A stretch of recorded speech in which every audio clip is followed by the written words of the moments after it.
adik-adik, nama kakak Kaleorin. Gimana kabar kalian? Semoga kalian baik-baik aja ya.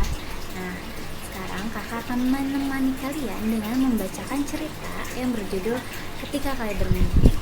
Yuk kita simak sama-sama ceritanya. Ini bermula ketika ada seorang gadis cantik yang bernama Kale. Ia merupakan siswi kelas 4 SD yang sangat rajin. Namun, suatu hari ketika ia mendapatkan kado berupa handphone dari kedua orang tuanya, Kale berubah menjadi anak yang sangat pemalas dan tidak bertanggung jawab dengan tugas sekolahnya. Setiap pulang sekolah, Kale selalu bermain handphone hingga larut malam, sampai melupakan tugas sekolahnya. Ayah dan ibu Kale selalu memberikan nasihat tentang kebiasaan tidak baiknya yang terlalu sering memainkan handphone ini. Namun, ia tidak pernah menghiraukan nasihat dari orang tuanya. Bahkan, ketika ibunya menanyakan tugas sekolah, Kale selalu berbohong dengan menjawab tidak ada tugas sekolah. Tugas sekolah. Aku tidak ada tugas sekolah, ibu. Ya sudah, kamu rapikan buku untuk besok saja. Iya ibu, nanti aku rapikan. Setelah Kale menjawab pertanyaan ibu, ia tetap asik bermain games di handphone dan mengabaikan pesan ibu. Kale tidak menyadari bahwa dirinya sudah bermain handphone dari pulang sekolah hingga selarut ini. Nah, keesokan harinya, Kale terlambat bangun untuk pergi ke sekolah karena semalam asik bermain handphone dan tidur hingga larut malam. Sampai di sekolah, Kale berbohong pada guru yang menanyakan alasan Kale datang terlambat. Kale, kenapa kamu datang tidak tepat waktu? Maaf ibu, Kale tadi tidak dibangunin ibu. Kale, seharusnya kamu bisa bangun tidur sendiri dan kamu harus mandiri ya. Saran dari ibu.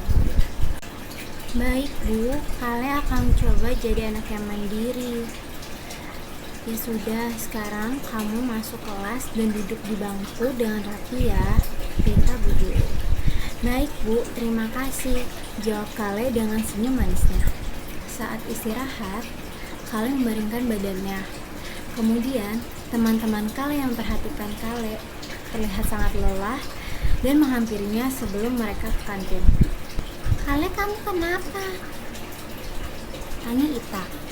Aku kurang istirahat karena semalam aku asik main handphone hingga larut malam.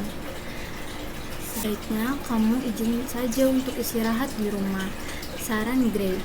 Tapi aku baik-baik saja, jawab Kale dengan wajah yang sangat. Setelah Gray dan Ita menghampiri Kale, akhirnya mereka ke kantin.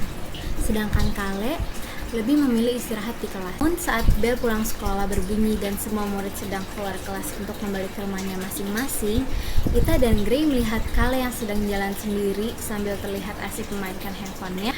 Melihat itu, Ita dan Gray sebagai teman yang baik menegur Kale. Kale, sebaiknya kamu cepat pulang untuk istirahat di rumah. Sudah, jangan terlalu sering bermain handphone. Kalau begini terus nanti kamu bisa sakit. Bahkan istirahat tadi kamu belum makan, tegur Ita. Dan Kale pun hanya menganggukkan kepalanya. Sampainya di rumah, ayah Kale yang sejak dari sore memperhatikan gadis kecilnya masih asik bermain handphone, akhirnya menghampiri dan meminta Kale untuk tidak bermain handphone dahulu. Kale, kamu terlihat lelah, istirahat dulu nak. Iya ayah, sebentar lagi aku istirahat.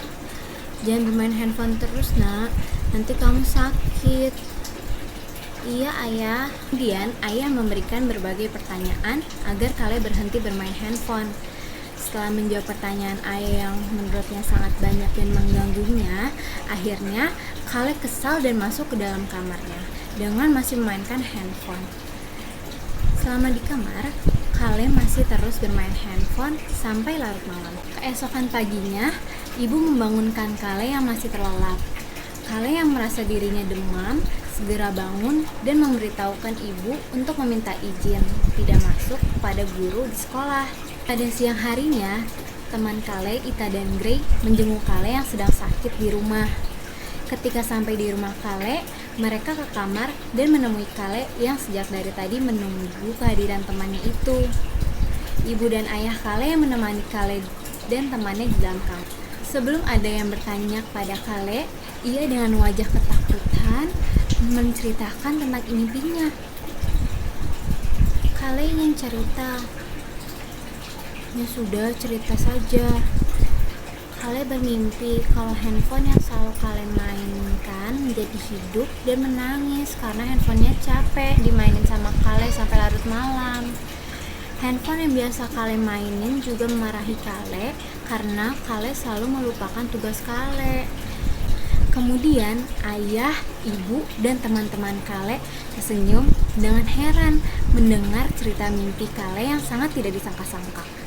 Kalian sadar selama ini selalu main handphone hingga larut malam, bahkan tidak mendengarkan nasihat ayah, Ita dan Gray yang menyuruh kalian untuk istirahat dulu. Jadinya kalian sakit deh sekarang, jawab kalian dengan wajah malunya. Ya sudah, tidak apa kalian, ini pelajaran buat kamu, jangan diulangi lagi ya, perintah ayah. Setelah kalian menceritakan mimpinya, Gray dan Ita berusaha untuk mencairkan suasana. Nah, keesokan harinya kalian sudah sembuh dan merubah kebiasaan di pagi hari dengan bangun dan merapikan kamar sendiri karena kalian ingat tekad untuk menjadi gadis manis yang mandiri. Kalian tidak lagi datang terlambat dan saat pulang sekolah, ia mulai menghilangkan kebiasaan bermain handphone hingga larut malam, melakukan tugas sekolah dan merapikan buku saat selesai mengerjakan tugas sekolah.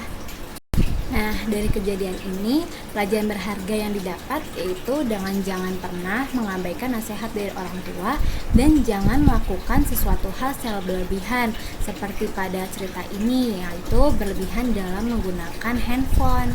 Kemudian nilai karakter yang didapat yaitu menjadi anak yang mandiri, tanggung jawab dengan tugas sebagai murid, dan disiplin. Nah, sekian cerita dari kakak. Gimana adik-adik ceritanya? Semoga kalian tertarik dengan cerita yang sudah kakak ceritakan ya.